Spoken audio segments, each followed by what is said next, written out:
بسم اللہ الرحمن الرحیم ومنها أنه أسري به صلى الله عليه وسلم من المسجد الحرام الذي بمكة إلى المسجد الأقصى الذي هو بیت المقدس۔ دیکھیے یہ بات چل رہی ہے ان امور کی جو خاص کر نبی کریم صلی اللہ علیہ وسلم کے اندر ہیں اور جس سے نبی کریم صلی اللہ علیہ وسلم خاص طور سے متصف ہیں، یعنی آپ کے خصائص کا ذکر ہے جن پر ایمان لانا ضروری ہے۔ ومنها، تو انہی خصائص میں سے ایک خصوصیت یہ ہے ہمارے سرکار علیہ السلام کی کہ آپ کو مسجد حرام سے جو مکہ میں ہے مسجد اقصی تک، یعنی جو بیت المقدس ہے، وہاں تک راتوں رات لے جایا گیا۔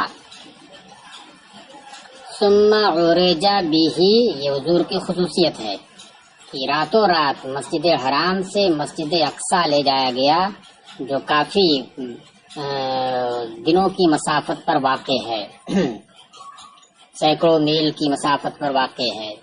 ثم عرج به الى حيث شاء اللہ من العلا، پھر اس بلندی تک آپ کو پہنچایا گیا جہاں اللہ نے چاہا۔ یعنی ایک تو یہ اسرا ہوا، یعنی مسجد حرام سے مسجد اقصی تک لے جانا، یہ قرآن سے ثابت ہے، اور پھر مسجد اقصی سے آسمانوں کے اوپر لے جایا گیا، یہ احادیث کریمہ سے ثابت ہے۔ وجزم فی شرح العقائد بأن من انکر المعراج یحکم ببدعته وتفسیقه۔ دیکھیں ایک ہے اسرا اور ایک ہے معراج۔ تو اسرا مسجد حرام سے مسجد اقصی تک لے جانا راتوں رات، اور معراج کیا ہے؟ عروج سے بنا، جس کے معنی بلند کرنا، وہاں سے آسمانوں کی جانب لے جانا، بلند کرنا۔ تو شرح عقائد کے اندر انہوں نے اس بات پر جزم کیا ہے کہ جو شخص معراج کا انکار کرے، اسرا کا نہیں، معراج کا انکار کرے، یحکم ببدعتہ و تفسیقہ، تو اس کے بدعتی ہونے اور اس کے اعتقادی طور پر فاسق ہونے کا حکم دیا جائے گا۔ یعنی یہ فاسق فی الاعتقاد ہے اور یہ بدعتی ہے، دین میں نئی بات پیدا کر رہا ہے۔ تو یہ کس کا انکار کرے؟ جس کا حکم یہ ہے معراج کا انکار کرے۔ قال اللاقانی، لاقانی نے کہا وہو ثواب فی خصوص المعراج، یہ حکم جو لگایا جا رہا ہے اس کے بدعتی اور فاسق فی الاعتقاد ہونے کا، یہ درست ہے خاص کر معراج کے حق میں، کہ معراج کا جو انکار کرے اس کے بارے میں یہ حکم درست ہے کہ وہ فاسق ہے، بدعتی ہے۔ وَأَمَّا الْإِسْرَاءُ وَحُكْمُ مُنْكِرِهِ الْكُفْرُ، اور رہا اسرا، راتوں رات مسجد حرام سے مسجد اقصی لے جانا، تو اس کے منکر کا حکم کفر ہے، یعنی ہلکا نہیں ہے کہ فاسق ہے، بدعتی، بلکہ نہیں، کفر ہے، کیونکہ قرآن کا صاف صاف انکار لازم آتا ہے۔ وقال القاری فمن انکر مطلق الاسراء فهو کافر بلا امتراء، تو جو شخص مطلق اسرا کا انکار کرے کہ اسرا نہیں، وہ رات رات لے نہیں جایا گیا، تو وہ بلا شک و شبہ، امتراء مانے شک، بلا شک و شبہ وہ کافر، اس کے کافر ہونے میں کوئی شک نہیں ہے۔ وَمِنْهَا أَنْ يَعْتَقِدَ أَنَّ يَوْمَ الْقِيَامَةِ لَا يَسْتَغْنِي أَحَدٌ مِّنْ أُمَّتِهِ بَلْ جَمِيعُ الْأَنْبِيَاءِ عَنْ جَاهِهِ وَمَرْتَبَتِهِ۔ اچھا، اب انہی خصوصیات میں سے ایک خصوصیت یہ ہے کہ مسلمان یہ اعتقاد رکھے کہ قیامت کے دن آپ کی امت کا کوئی فرد، بلکہ انبیاء میں سے کوئی بھی نبی، ترجمہ یہ کہ جمیع الانبیاء کا ترجمہ یہاں پر وہی کیجیے کیونکہ اسی محل میں واقع ہے، بلکہ کوئی بھی نبی آپ کے مرتبے اور آپ کی جاہ سے مستغنی نہیں ہوگا قیامت کے دن یعنی بے نیاز نہیں ہوگا. آپ کو جو مرتبہ اللہ دے گا شفاعت کا اور تو اس سے وہ بے نیاز نہیں ہوگا اور سرکار کی جانب وہ رجوع کرے گا. وَمَتَّى لَمْ يَفْتَحِ الشَّفَاعَةَ لَا يَسْتَطِيعُ أَحَدٌ شَفَاعَةً. اور جب تک آپ باب شفاعت کو نہیں کھولیں گے، یعنی جب تک آپ شفاعت نہیں شروع کریں گے، کوئی شخص شفاعت نہیں کر سکتا ہے.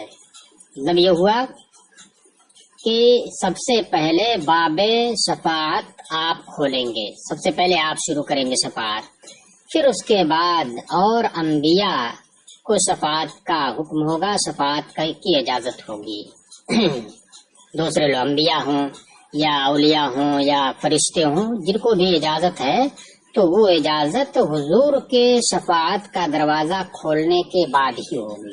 تو اس حساب سے دیکھیے سب لوگ اس باب شفاعت میں سرکار کے جاہو مرتبے کے محتاج ہوئے، بے نیاز ہوئے کہ آپ کو یہ جو مرتبہ، آپ کو جو یہ منزلت حاصل ہوئی ہے وہ کیا ہے، اس کے سب محتاج ہیں، اس کے بعد ہی کوئی شفاعت کر سکتا ہے.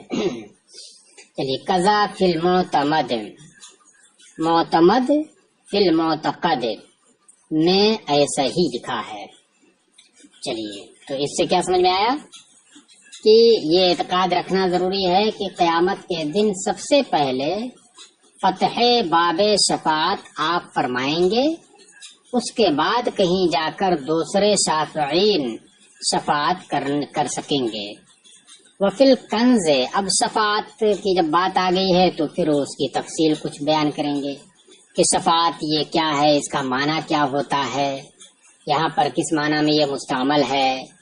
تو کنز میں ہے یعنی کنز الفوائد میں، مصدر شفع یشفع اذا ضم غیرہ الیہ من الشفع الذی هو ضد الوتر، کہ شفاعت یہ شفع یشفع فعل کا مصدر ہے.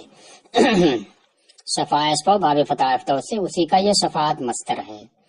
معنی کیا ہے اس کا معنی ہے کہ اذا ضم غیرہ الیہ، جب وہ دوسرے کو اپنے ساتھ ملا لے.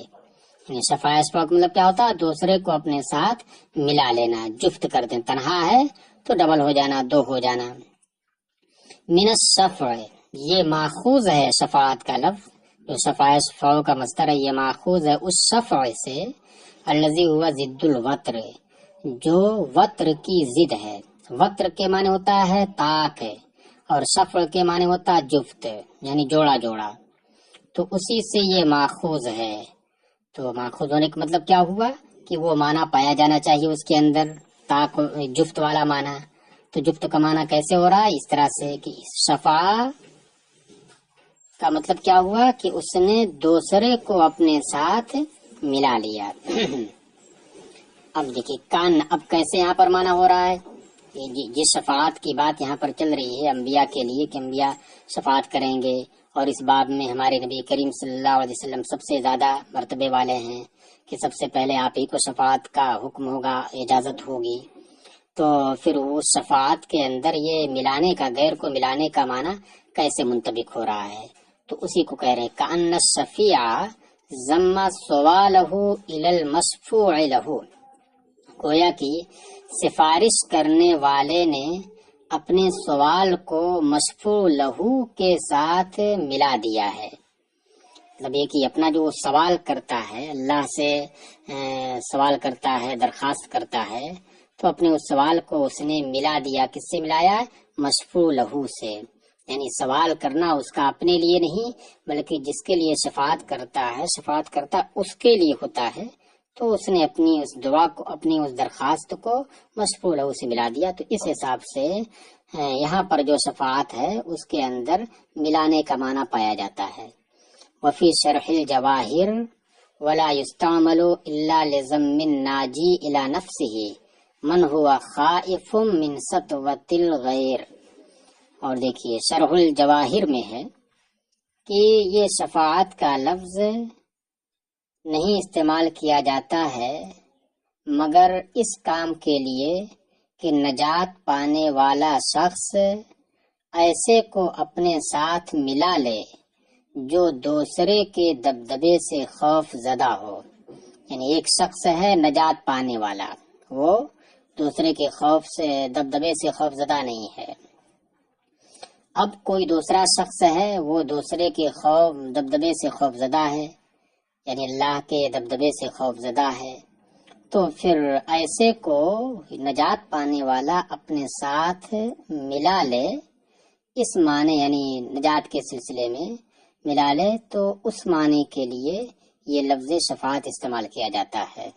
تو وہ سفارش کرنے والا کیا کرتا ہے کہ ایسے کو اپنے سوال کے ساتھ ملاتا ہے جو اللہ سے کے دبدبے کے آگے خوف زدہ ہوتا ہے، یعنی خود جو ہے اللہ سے وہ درخواست نہیں کر سکتا ہے. فالشفاعت فی الآخرۃ بہذا المعنی، پس شفاعت آخرت میں اسی معنی کے اعتبار سے ہوگی. شفاعت آخرت کے اندر جو شفاعت ہوگی وہ اسی معنی کے اندر ہوگی.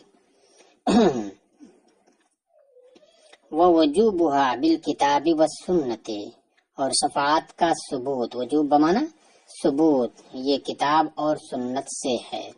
کتاب سے بھی ثابت ہے شفاعت کا ثبوت، شفاعت اور سنت سے بھی، حدیث سے بھی. اما الاول فقوله تعالی عسى ان يبعثك ربك مقاما محمودا، کئی آیتیں پیش کی ہیں.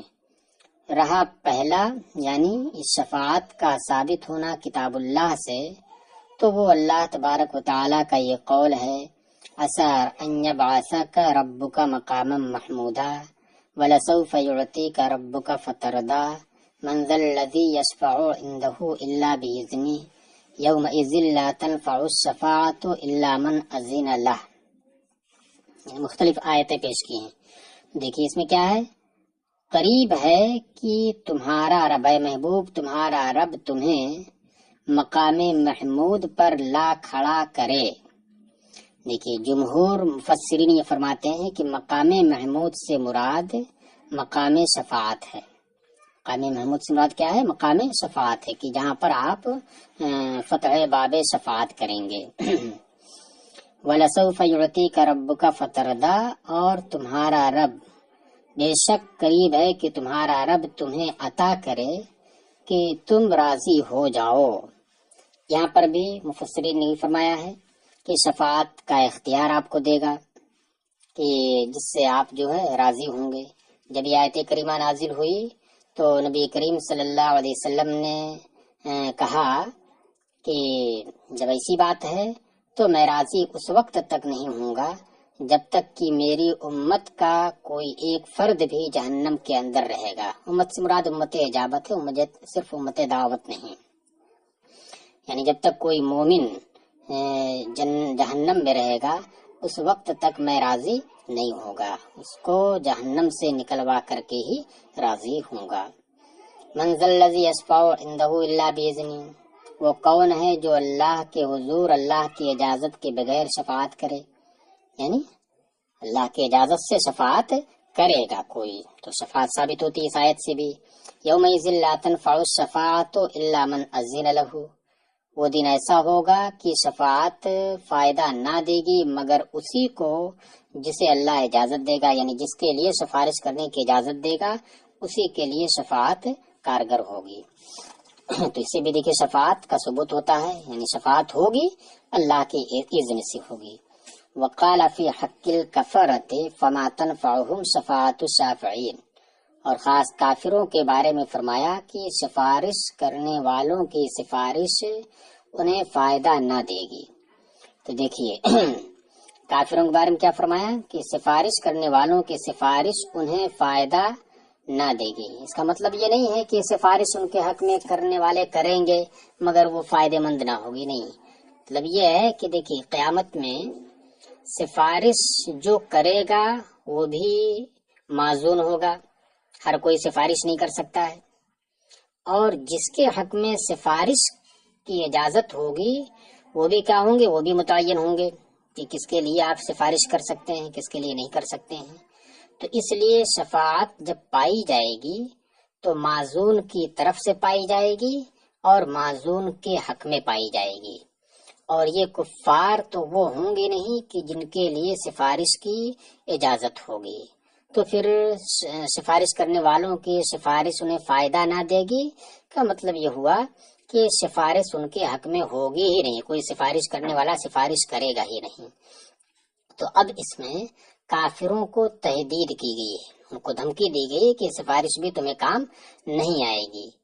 تو اب خاص کر کافروں کو سفارش کی نفی کر کے، سفارش کے فائدے کی نفی کر کے تہدید کرنا، یہ اس بات کو مستلزم ہے کہ کسی کے لیے سفارش ہوگی، مومنین کے لیے سفارش ہوگی، کیونکہ اگر مومنین کے لیے بھی سفارش نہ ہو تو پھر ایسی بات سے انہیں دھمکی دینا جس میں مومن بھی شریک ہوں، یہ درست نہ ہوگا۔ فَلَوْ لَمْ يَكُنْ لِلْمُؤْمِنِينَ لَمَا كَانَ لِتَخْصِيصِهِمْ فَائِدَةٌ، تو اب اگر مومنین کے لیے بھی سفارش نہ ہوتی تو پھر ان کی تخصیص کا کوئی فائدہ نہیں ہوتا۔ اس تخصیص کا یہ جو سفارش کے نفی کی تخصیص ان کے ساتھ کی گئی ہے تو اس کا کوئی فائدہ نہیں ہوتا، اس لیے کہ جب دونوں اس میں شامل ہے، کسی کو فائدہ نہیں دے گی سفارش، تو پھر کسی ایک کو خاص کر دینا اس کے نفع سے نفی کے ساتھ کیا فائدہ ہوگا، اس کا کوئی مطلب نہیں۔ تو اس کا مطلب یہ ہوا کہ ان کے لیے سفارش نہیں ہوگی، یہ ان کے لیے تہدید ہے، جبکہ ان کے بالمقابل مومنین کے لیے سفارش ہوگی۔ وقال فاستغفر لذنبک وللمؤمنین والمؤمنات، اور فرمایا تو اے محبوب تم اپنے گناہ کی اور عام مومنین و مومنات کے گناہوں کی مغفرت چاہو۔ تو دیکھیے اس میں کیا ہوا، اپنے لیے چاہو تو یہ تو سفارش نہیں ہوئی، لیکن عام مومنین و مومنات کے لیے استغفار آپ کریں، یعنی ان کے گناہوں کی بخشش کی دعا کریں، رب سے سفارش کریں، تو یہی تو شفاعت ہے۔ اب دیکھیے اس میں آیا فاستغفر لذنبک، اس کا ظاہری مطلب یہ ہوتا ہے کہ تم اپنے گناہ کی مغفرت چاہو۔ تو نبی تو معصوم ہوتا ہے، خاص کر نبی کریم صلی اللہ علیہ وسلم جو سب سے بلند مرتبے والے ہیں، وہ تو معصوم ہیں، ان کی جانب سے گناہ کا صدور نہیں ہو سکتا ہے، اور پھر اس کے بعد ان کے لیے ذنب کا استعمال ہو رہا ہے، تو اس لیے اس کی مختلف توجیحات کی گئی ہیں۔ جیسے ایک توجیح یہ کی گئی ہے کہ یہاں پر ذنب کے بعد اور کاف ضمیر سے پہلے ایک مضاف مقدر ہے، وہ ہے لذنب ذوی کا، ذوی اصحاب کے معنی میں، تو اس حساب سے معنی کیا ہو جائے گا کہ آپ اپنے خاص لوگوں کے گناہوں کی مغفرت چاہیں اور عام مومنین اور عام مومنات کے گناہوں کی مغفرت چاہیں، یعنی خاص لوگوں کی بھی اور عام لوگوں کی بھی گناہوں کی مغفرت چاہیں، یعنی اس میں خود آپ کے اپنے گناہ کی مغفرت چاہنا نہیں ہے، بلکہ آپ کے جو خاص لوگ ہیں ان کے گناہ کی مغفرت چاہنا ہے۔ یہ اس کے علاوہ اور بہت ساری توجیہیں اس کی گئی ہیں، مگر یہ سب سے زیادہ پسندیدہ اعلیٰ حضرت نے بھی اسی کو اختیار کیا ہے۔ تو دیکھیے بتانا یہ ہے کہ اس آیت کریمہ میں نبی کریم صلی اللہ علیہ وسلم کو حکم ہے کہ آپ اپنے خاص لوگوں اور عام مومنین و مومنات کے گناہوں کی مغفرت چاہیں، مانگیں، بخشش طلب کریں اپنے رب سے۔ تو عام مومنین مومنات یا دوسروں کے لیے ان کے گناہوں کی مغفرت چاہنا، گناہ کرے کوئی اور دوسرا اس گناہ کی معافی مانگے اور مغفرت چاہے رب سے، یہی تو سفارش ہے کہ اپنے سوال کو اس نے مومنین کے ساتھ ملا دیا، دوسروں کے ساتھ ملا دیا ہے۔ اچھا یہ تو رہی آیات کہ جن سے یہ ثابت ہوا کہ شفاعت حق ہے، شفاعت ہوگی۔ وَأَمَّا السُّنَّةُ، اب رہی حدیث جس سے شفاعت کا ثبوت ہوتا ہے، تو نبی کریم صلی اللہ علیہ وسلم نے فرمایا ان لکل نبی دعوتن مستجابتن، ہر نبی کے لیے ایک دعائے مستجاب ہے، یعنی اللہ نے ایک دعائے مستجاب ایسی دی ہے کہ جسے وہ استعمال کر سکتا ہے، دعا کر سکتا ہے، وہ رد بالکل نہیں کی جائے گی۔ فَمِنْهُمْ مَنْ دَعَا بِهَا عَلَى قَوْمِهِ، تو انہی انبیاء میں سے کوئی وہ ہے جس نے وہ دعا اپنی قوم کے خلاف کر دی، یعنی اپنی قوم کی ہلاکت کے لیے کر دی اور اس کا استعمال کر لیا اور ہلاک کر دیے گئے۔ وَمِنْهُمْ مَنِ اتَّخَذَهَا ذَنْبًا، دنیا، اور انہی میں سے کوئی وہ نبی ہے جس نے اس دعا کو دنیا بنا دی، یعنی اپنی دنیا کے لیے دنیا کے اندر استعمال کر لیا اسے، جیسے کہ حضرت سلیمان علیہ السلام کے بارے میں ہے کہ آپ نے دعا کی رب ہب لی ملکا لا ينبغی لأحد من بعدی، اے اللہ تو مجھے ایسی بادشاہت عطا کر دے جو میرے بعد کسی اور کو نصیب نہ ہو، یعنی پوری دنیا کی بادشاہت۔ اور یہ دعا قبول ہوئی اور پوری دنیا کی بادشاہت حضرت سلیمان علیہ السلام کو دی گئی، اور اب اس کے بعد کوئی پوری دنیا کا بادشاہ نہیں ہوگا، کسی کو نہیں عطا کی جائے گی۔ اچھا، تو وقالا، ہاں، وَإِنِّي ادَّخَرْتُ، تو یہ ہوا کہ ہر نبی کے لیے خاص دعائے مستجاب ہے۔ اب کوئی وہ ہے جس نے اپنی قوم کی ہلاکت کے لیے اس کو استعمال کیا، اور کوئی وہ ہے جس نے اسے اپنی دنیا بنا لی، یعنی اپنی دنیا کے لیے اس دعا استعمال کی۔ وَإِنَّ، میرا حال کیا، وَإِنِّي ادَّخَرْتُ دعوتی شفاعتی لِأُمَّتِي يَوْمَ الْقِيَامَةِ لِمَنْ قَالَ لَا إِلَهَ إِلَّا اللَّهُ، لیکن لمن قال لا الہ الا اللہ یہ اسی لأمتی سے بدل ہے، امتی امتی عام ہو گیا، یہ اسی سے بدل ہے کہ ہر امتی نہیں بلکہ اس امت سے مراد کیا، امت دعوت ہے، جس نے لا الہ الا اللہ پڑھا، نہیں کلمہ پڑھا پورا۔ اور میں نے اپنی وہ دعا ذخیرہ کر رکھی ہے، جمع کر رکھی ہے قیامت کے دن اپنی اس امت کی شفاعت کے لیے جس نے لا الہ الا اللہ کہا، یعنی مومن رہا۔ دیکھیے اس حدیث سے بھی ثابت ہوتا ہے کہ کیا، کہ اپنی شفاعت کے لیے میں وہ دعا استعمال کروں گا اپنی امت کی شفاعت کے لیے۔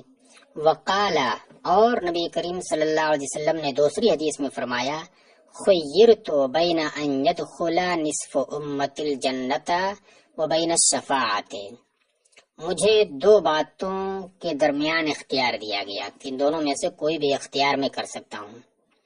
مجھے اختیار دیا گیا اس بارے میں کہ یا تو میری آدھی امت جنت میں داخل ہو جائے، یعنی آپ کی آدھی امت جنت میں اللہ داخل کر دے، وبین الشفاعت، اور یا تو آپ شفاعت کریں، تو جس جس کے حق میں آپ شفاعت کریں گے وہ شفاعت آپ کی مانی جائے گی، یہ یا تو آپ لے لیں، اور یا یہ کہ شفاعت نہ رہے، ہاں البتہ شفاعت کے بغیر ہی ہم نصف امت کو جنت میں داخل کر دیں۔ فاخترت الشفاعت، پس میں نے، حضور فرما رہے ہیں، دیکھیے یہاں پر یہ حدیث کا یہ ٹکڑا چھوٹا ہوا، چھپنے سے رہ گیا، اس کو بنا لیجئے گا۔ وبین الشفاعت کے بعد فاخترت الشفاعت، پس میں نے شفاعت اختیار کی، کہ نہیں وہ نہیں چاہیے مجھے، میں شفاعت اختیار کرتا ہوں۔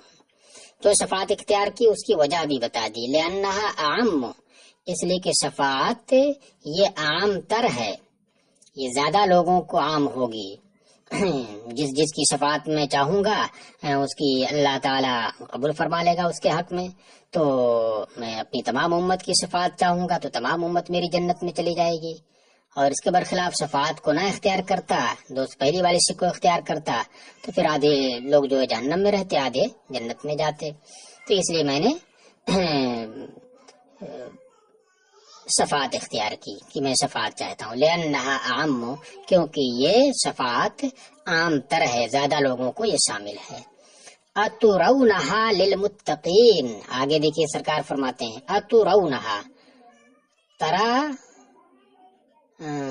ترون یہ فعل مضارع معروف ہے، اسی کا یہ مجہول ہے، ترونا، جب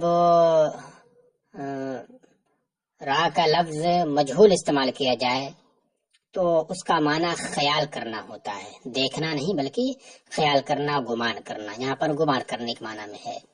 اترونہا للمتقین، یہاں سوالیہ نشان چاہیے، بنا لیجئے گا، للمتقین کے بعد، کیا تم شفاعت صرف پرہیزگاروں کے لیے گمان کرتے ہو؟ کیا تم یہ گمان کرتے ہو کہ یہ شفاعت کس کے لیے ہوگی میری؟ وہ پرہیزگاروں کے لیے ہوگی؟ آگے حدیث کا ٹکڑا ہے، سوالی نشان کے بعد لا، اس کو بھی بڑھا لیجیے گا، سوالیہ نشان اور اس کے بعد لا لگا کے کاما لگا دیجیے گا، لا نہیں، ولیکنھا للمذنبین الخطائین، لیکن ہاں البتہ وہ گنہگاروں کے لیے، خطا کاروں کے لیے ہوگی، متقین کے لیے نہیں بلکہ گنہگاروں اور خطا کاروں کے لیے ہوگی۔ وقال، یہ حدیث ہو گئی، تو دیکھیے اس سے بھی شفاعت ثابت ہوتی ہے گنہگاروں کے لیے، خطا کاروں کے لیے۔ وقال لأشفعن یوم القیامت لأکثر مما فی الارض من حجر وشجر، اور حضور علیہ السلام نے یہ بھی فرمایا کہ میں قیامت کے دن روئے زمین پر جتنے پتھر اور درخت ہیں ان کی تعداد سے زیادہ لوگوں کے لیے میں شفاعت کروں گا، ضرور کروں گا، یعنی روئے زمین پر جتنے پتھر اور درخت ہیں ان کی جتنی تعداد اس سے زیادہ اپنی امت کی تعداد کی شفاعت کروں گا۔ تو دیکھیے اس میں بھی شفاعت ثابت ہوتی۔ وقالا، اور فرمایا حضور نے، شفاعتی لأہل الکبائر من امتی، میری شفاعت میری امت کے کبیرہ گناہ والوں کے لیے ہوگی۔ تو اس میں بھی شفاعت ہو رہی ہے۔ وقد روی عنہ، تو دیکھیے یہ مختلف حدیثیں مختلف الفاظ کے ساتھ آئی ہیں، ان سب سے شفاعت کا ثبوت ہوتا ہے، اور ان میں سے کوئی بھی حدیث متواتر نہیں ہے، متواتر تواتر کے ساتھ ثابت نہیں ہے۔ تو اسی کو آگے بتا رہے ہیں یہ کہ متواتر اگرچہ نہیں مگر حدیثیں صحیح ہیں، ضعیف نہیں ہیں، حسن ہیں، اس طرح کے مختلف الفاظ کے ساتھ مختلف احادیث آئی ہیں، اور ان تمام اخبار احاد کو اگر جمع کر لیا جائے اور ان کے معنی کو لیا جائے تو معنی کے اعتبار سے وہ اخبار احاد شفاعت کو ثابت کرنے میں حد تواتر کو پہنچ جاتی ہیں، اس لیے اس کا انکار نہیں کیا جا سکتا ہے۔ دیکھیے وقد روی عنہ فی الصحاح والحسان اخبار بألفاظ مختلفة بحيث لو جمعت آحادها لبلغت حد التواتر فی اثبات الشفاعت، اور صحیح اور حسن میں نبی کریم صلی اللہ علیہ وسلم سے مختلف الفاظ کے ساتھ اتنی حدیثیں مروی ہیں، مختلف الفاظ کے ساتھ صحیح اور حسن میں اتنی حدیثیں مروی ہیں حضور سے کہ بحیث لو جمعت آحادها، کہ اگر ان کے آحاد کو جمع کر لیا جائے، یعنی وہ جو اخبار آحاد ہیں تو متواتر نہیں ہیں، ان کو اگر جمع کر لیا جائے تو وہ شفاعت کو ثابت کرنے میں حد تواتر کو پہنچ جائیں گی۔ اس سے کہنا یہ ہے کہ اگرچہ یہ اخبار آحاد ہیں لیکن ان کا جو مفہوم ہے، ان کا جو معنی ہے، ان معنی پر اگر نظر رکھی جائے تو اس معنی پر دلالت کرنے والی یہ مختلف اخبار احاد اتنی زیادہ ہیں کہ وہ حد تواتر کو پہنچ جائیں گی اور شفاعت کا اس بات اس سے ہو جائے گا، لہذا اس کا انکار نہیں کر سکتے آپ کی یہ اخبار احاد سے ہم اسے نہیں مانتے ہیں۔